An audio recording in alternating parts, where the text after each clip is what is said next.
안녕하십니까. 뉴스톡톡 박병모 기자입니다. 뉴스톡톡에서는 내년 강주시장 선거에 나설 후보들을 대상으로 릴레이 인터뷰를 시작할까 합니다.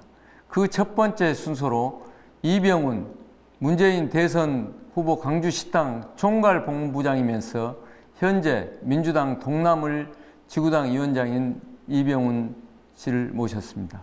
안녕하세요. 안녕하십니까. 강주시장 후보로 뒤늦게 출마하셨는데 특별한 이유라도 계십니까?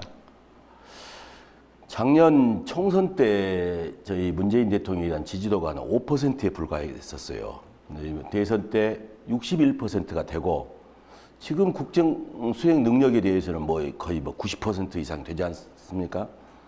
그만큼 이제 더불어민주당에 대한 지지도가 높아지고 있기 때문에 차제에 저희 당 후보가 여럿이 나왔지만은 문 대통령이 국정 수행을 할 때 광주시장을 했을 때 광주시 발전을 기여할 수 있겠다 이런 생각을 장고 끝에 하고 출마를 결심했습니다.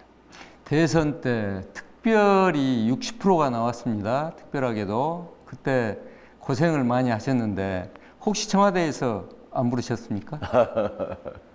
지금 선거가 굉장히 어려운 선거였었지만은 광주 선거가 전체 선거 판세를 좌우하는 바로미터 아니었습니까? 시민들께서 정말 절박한 심정에서 우리 당원들이나 지지자들이 열심히 뛰었고 또 광주 시민들이 그 뜻을 참 잘 받아주셔서 그렇게 됐었고 저희들이 선거를 총괄 지휘는 했습니다만은 덕을 보겠다 이런 생각보다는 열심히 하자 거기에만 집중했었죠. 아, 그렇습니까? 예. 네. 지금 민주당에서 지금 문재인 대통령 지지율이 올라가기 때문에 차천다천으로 8명의 후보들이 출마를 할 예정입니다. 그게 뒤늦게 떨어졌는데 그 다른 후보자와 어떤 차별화 전략이라도 혹시 갖고 계십니까?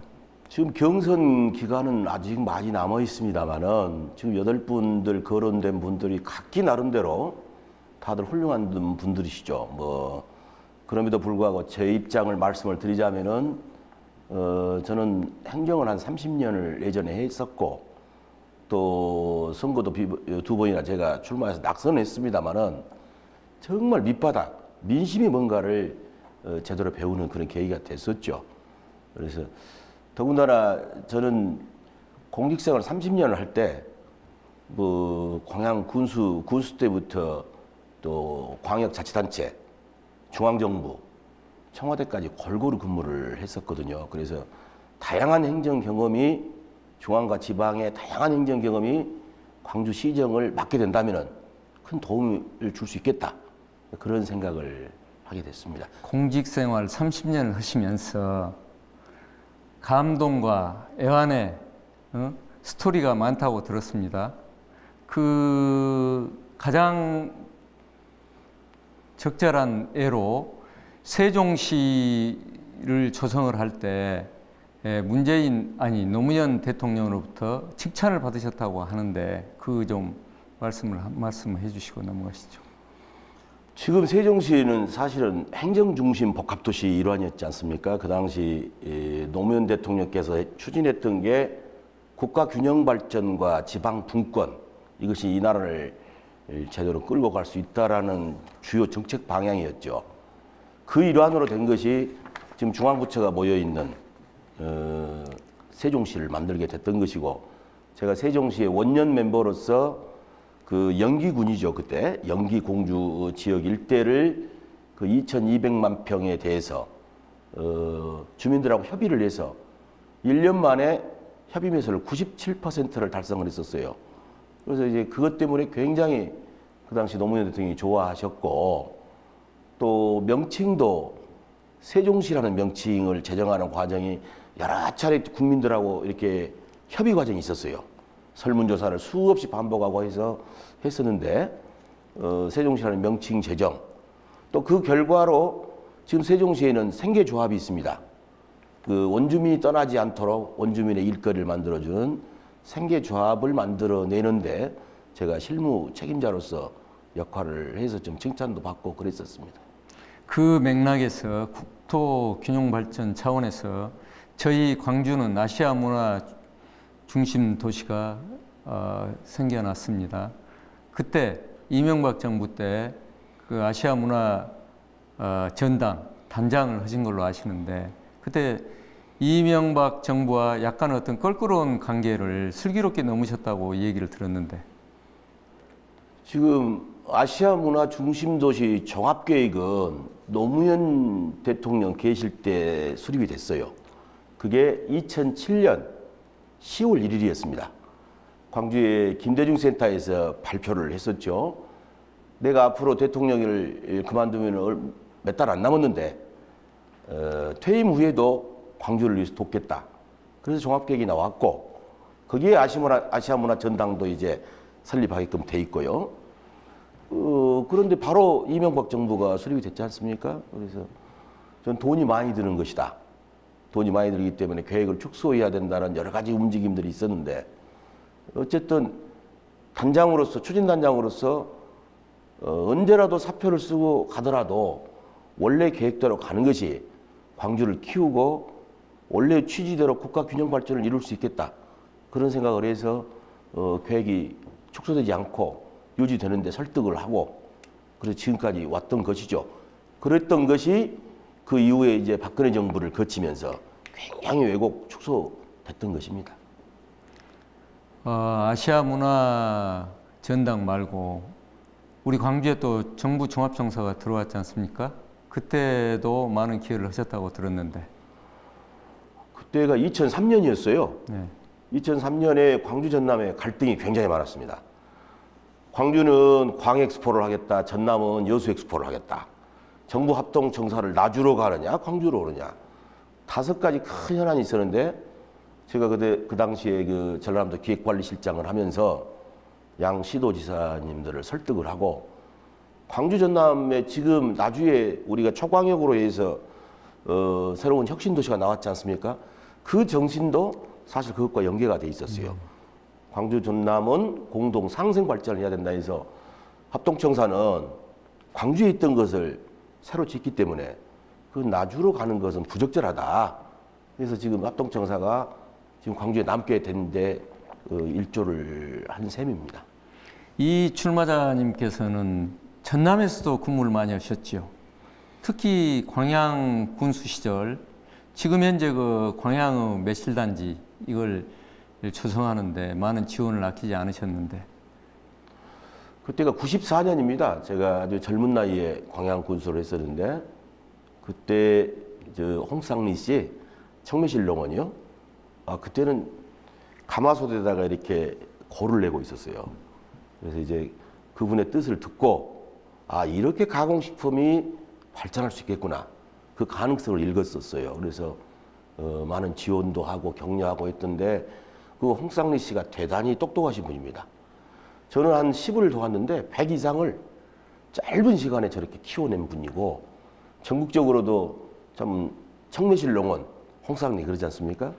자, 우리 자랑이고, 그런 걸 통해서 행정의 보람, 행정의 보람이라는 게 그런 것이죠. 가능성을 보고 주민을 지원했을 때 그들이 발전해서 지역사회에 공헌할 수 있다면 그 이상 좋을 게 어디 있겠습니까? 농담이지만 매실은 좋아합니까?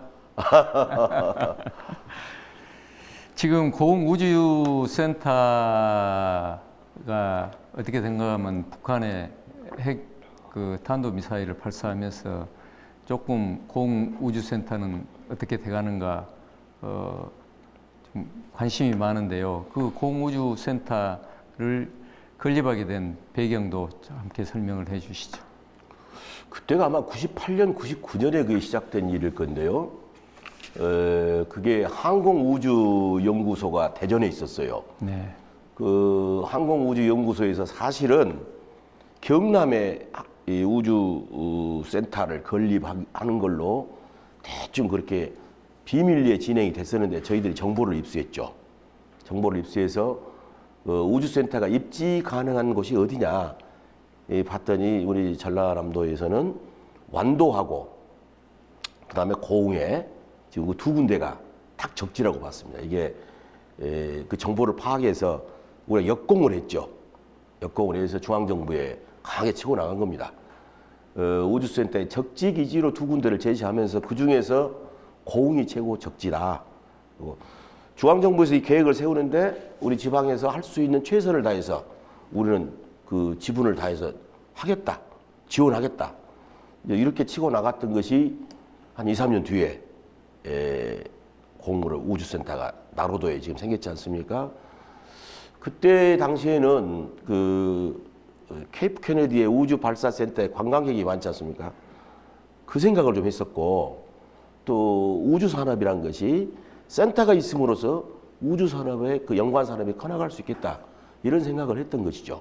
근데 어쨌든 결과가 좋게 돼서 지금 우주센터가 나로도에 들어오게 된 것입니다.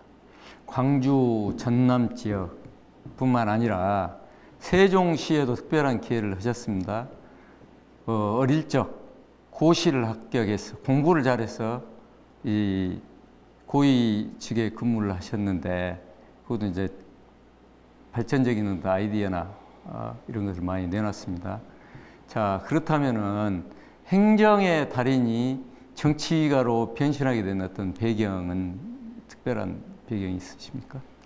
결국은 아시아 문화 중심 도시를 어떻게 키울 것이냐, 특히 지금 구도청에 세워진 그 센터를 어떻게 제대로 키울 거냐, 그걸 보는데 굉장히 힘들었어요. 그래서 이건 정치력이 필요하구나. 정치적 뒷받침이 없이 이걸 키워낼 수가 없다. 저건 단지 아시아 문화를 우리가 끌어들여서 광주를 발전시키자는 것이거든요. 문화 콘텐츠를 키우자는 것이고 관광객을 끌어들여서 문화 위에 경제적 효과를 노리자는 여러 가지 목표가 있습니다.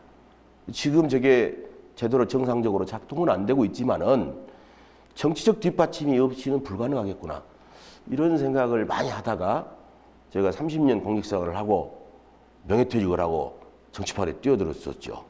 그래서 그 2번 도전해가지고 실패는 했습니다만은 국회의원 배지 2번 찬 것보다 오히려 배지 안 차고 있는 제가 일반 그 민생의 현장을 보면서 더 절실하게 그 생활정치라든가 민생의 정치의 소중함을 깨닫고 있습니다. 주위에서는 이 출범에 대한 평가가 좋습니다. 의리도 있고 소위 말하는 다른 사람들과 어울릴지도 알고 그래서 모두가 좋다 하는데 이 선거에 출마하면 왜 이렇게 떨어지는가 아쉬워하는 사람이 있습니다. 그에 대한 어떤 해안이랄까? 선거가 인격과 도덕으로만 되는 건 아니더만요. 그러나 앞으로 정치는 저에게도 자꾸 그런 얘기를 많이 해요. 정치하는 사람이 얼굴이 좀 두꺼워야 되지 않느냐. 저는 아직 그 말에 어려움을 겪고 있지만은 얼굴이 두껍다는 것은 우리가 후한무치가 될 가능성이 많잖아요. 진정한 민생의 정치, 진정성 있는 정치를 하려면은 어려움이 있더라도 정도로 가는 것이 좋다고 생각합니다. 정도로 걷다 보니까 이 선거 낙선도 또 그렇게 연결이 되는 면이 없지 않아 있습니다. 이번 광주시장 선거에 출마하셨습니다. 어차피 8명이 출마하게 됐는데 경선 룰상 컷오프를 통과하셔야 될 거 아닙니까? 그 자신 있으십니까? 제가 이제 컷오프 기준은 아직 밝혀지지 않았습니다만은 당에 대한 기여도라든가 해당 행위 등등 또 개인의 비리 여론 지지도 여러 가지 나오지 않겠습니까? 제가 제일 취약한 게 광주 시민들을 아직은 많이 모르기 때문에 그 지지도 면에서 제가 취약하다고 봅니다만은 열정과 순수함, 그다음에 그 업무에 대한 추진력 이건 누구한테도 뒤지지 않을 자신이 있습니다. 그렇다면은 어차피 선거에 출마를 했으니까 이겨야 되는 거 아닙니까? 그 이기기 위해서는 어떤 전략을 가지고 나오셨는지. 지금 경선이 많이 남아있기 때문에 전략을 여기서 공개하기는 곤란합니다만은 제일 큰 것은 방금 말씀드린 바대로 지금 권리당원들을 굉장히 많이 확보해서 내년 선거에 쓰려고 다들 그렇게 준비를 하셨어요. 저는 그게 상대적으로 부족했습니다만은 권리당원을 확보를 하는 것이 당을 위해서 기여는 참 됩니다만은 그 참 일반 시민들에게 굉장히 참 그 어려움이 있어요. 그 피해를 준다고 할까? 뭐 그런 거 있는데 어쨌든 저는 전략이라고 할까 이런 것은 어떻게 하면은 좀 새로운 광주시장상을 볼 때 신선한 사람, 또 그런 신선한 사람을 선택하겠다는 광주 시민의 지지, 여론 지지, 이걸 좀 많이 받아내는데 목표를 좀 두고 있습니다. 선거를 치르려면 구도가 중요하지 않습니까? 그렇죠. 그럼 예. 어떤 구도로 어떻게 내가 헤쳐나가겠다. 내년은 지방 분권은 원년이, 자치 분권은 원년이기 때문에 특별히 이 광주 시정을 위해서 열심히 할 사람, 능력 있는 사람을 뽑아야 된다는 그 주위의 여론이 많습니다. 거기에 대한 어떤 방안은 있으십니까? 지금 광주로 봐서는 내년 지방선거가 굉장히 중요하다고 봐요. 지금 잃어버린 9년이 있지 않습니까? 그 영향으로 광주는 그냥 침체의 길을 겪었는데 지금 문재인 대통령 집권기에 광주를 한 차원 업그레이드 시키는 게 필요하죠. 네. 그럼 문 대통령께서 지금 하고 있는 게 국가 균형 발전, 또 분권을 지방 분권을 강화시키겠다는 것과 더불어서 적폐를 해소하겠다는 거 아니겠습니까?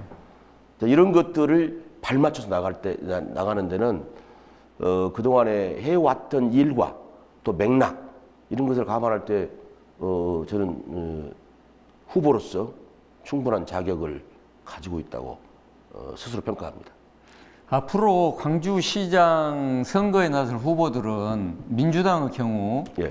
문재인 대통령과의 인연, 관계 이것에 대해서 많이 생각을 하고 홍보를 하는데 여기에 대해서 우리 이 출마자님께서는 어느 정도 어떤 각별한 사이인가 궁금하네요.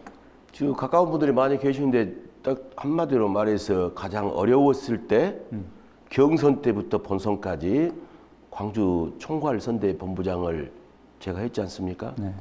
그걸로 가름하겠습니다. 아, 그래요? 예. 자, 만에 하나 광주시장에 당선이 된다면 광주시장을 어떻게 이끌어갈 것인가? 한 말씀 해주시죠. 제가 지난번에 대선 때 우리 광주시 땅에 공약단장도 했었어요. 네. 그래서 여러 시의원, 구의원 또 민간인들 의견을 수렴해서 광주시청 의견까지 수렴했어요. 중앙당에 건의를 했고 문재인 그 당시 후보가 거의 이거를 공약으로 받아들였습니다. 네. 그래서 그 중에서 대표적인 게 어떻게 하면 광주에 혼을 키우고 꿈을 가꿀 것이냐, 그 다음에 광주의 미래를 키울 것이냐, 이런 것에 대한 공약이 있었는데 그 중에서도 중요한 건 역시 먹거리죠. 네. 먹거리는 역시 문화 콘텐츠 산업을 어떻게 키울 것이냐.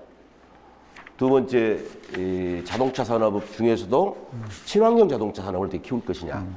세 번째가 에너지밸리입니다.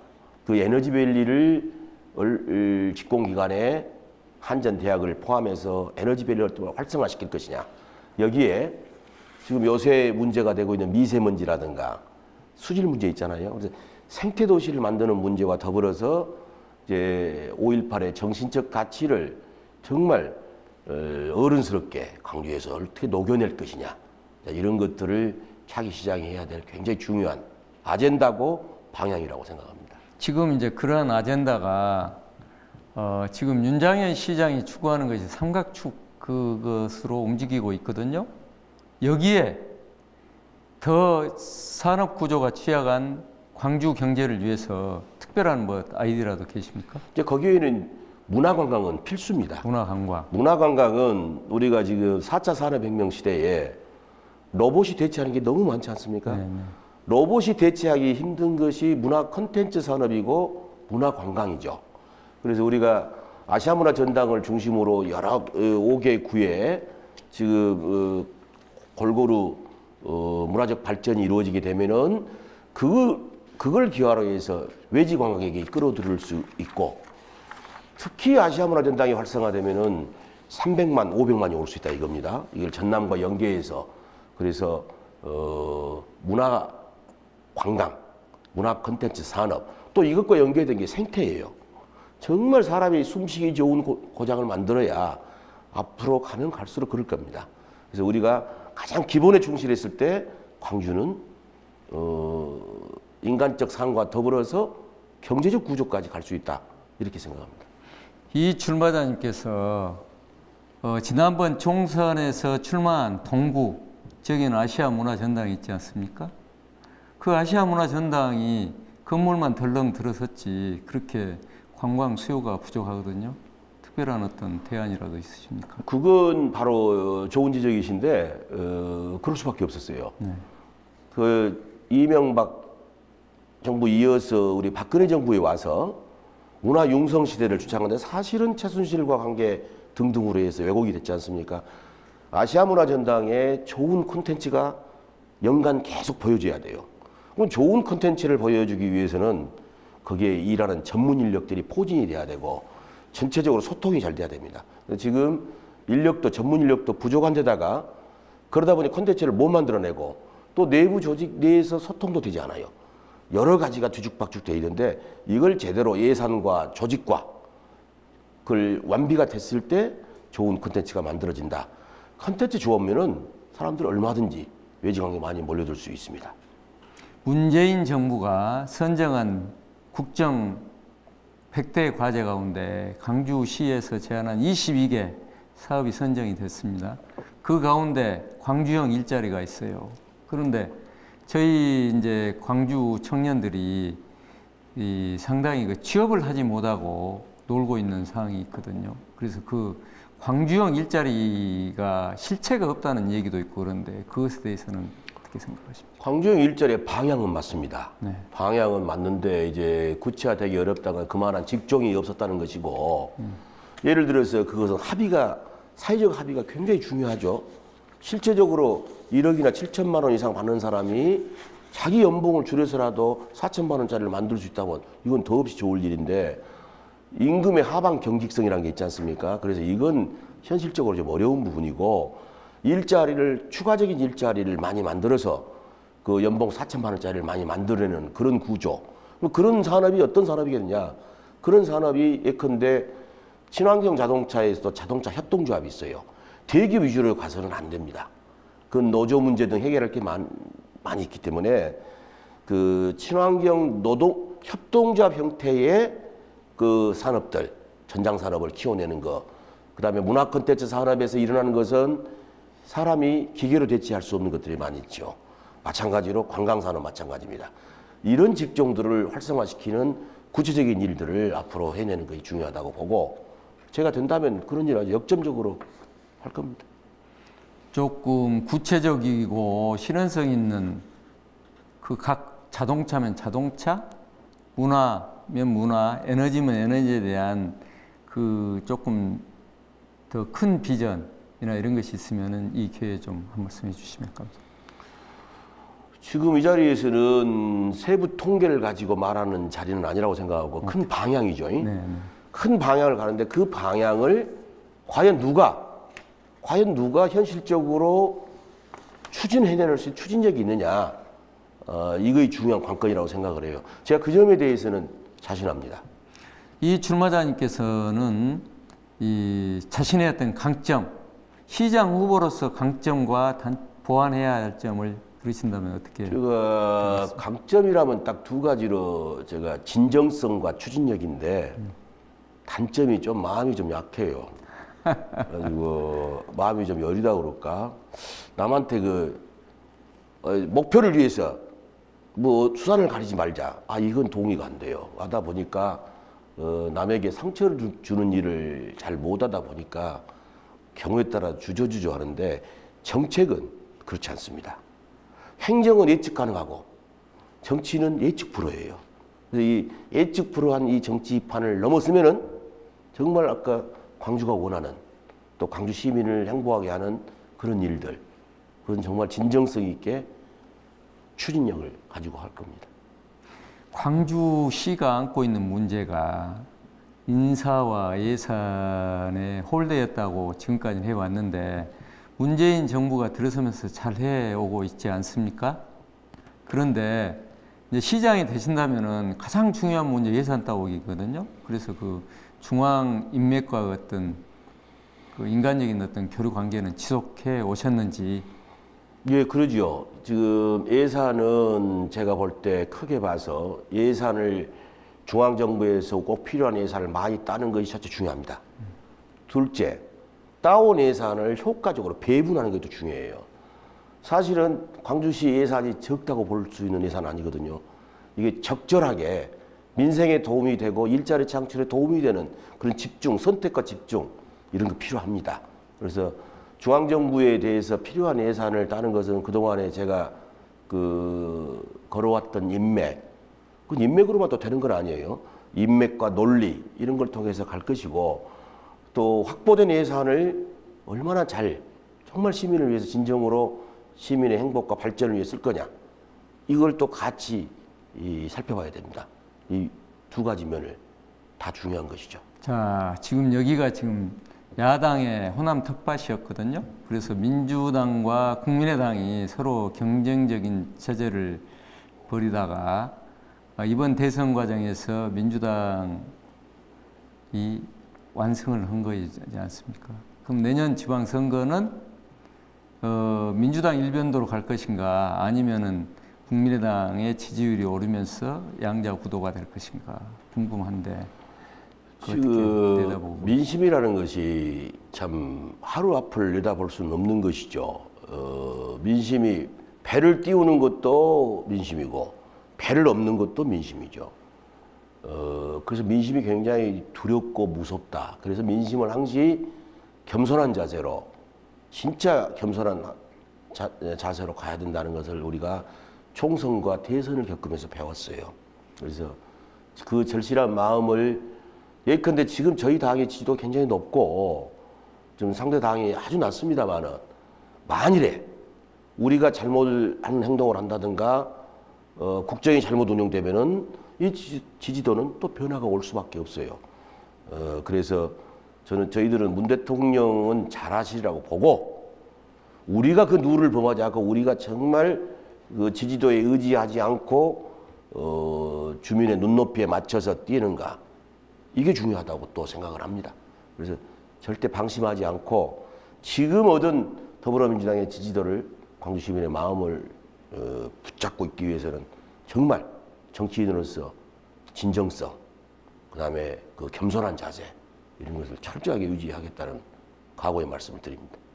그 말씀하신 대로 민심은 요동을 치기 때문에 그 장담할 수 없지만 내년 선거는 현재 광주 시민들이 생각에는 민주당 정당 구도로 가지 않을까 이런 생각을 많이 해요. 그래서 내년 지방선거 출마 예정자들이 민주당으로 많이 쏠리고 있는데 예. 우리가 흔히 보면은 자치단체장은 인물을 키워야 된다. 인물론으로 승부를 해야 되는데 그렇지만은 지금은 정당 패키지로 그럴 가능성이 있기 때문에 사실상 정당의 인지도는 굉장히 중요하다고 생각합니다. 그래서 아무튼 이 출마자님께서 내년 경선에 꼭 통과하셔서 좋은 시장이 되시면 좋은 시정을 이끌어 주시기를 바랍니다. 아유, 감사합니다. 지금까지 뉴스톡톡에서는 이병훈 동남을 지구당 위원장을 모시고 인터뷰를 했습니다. 앞으로 많은 사랑과 관심 부탁드리겠습니다.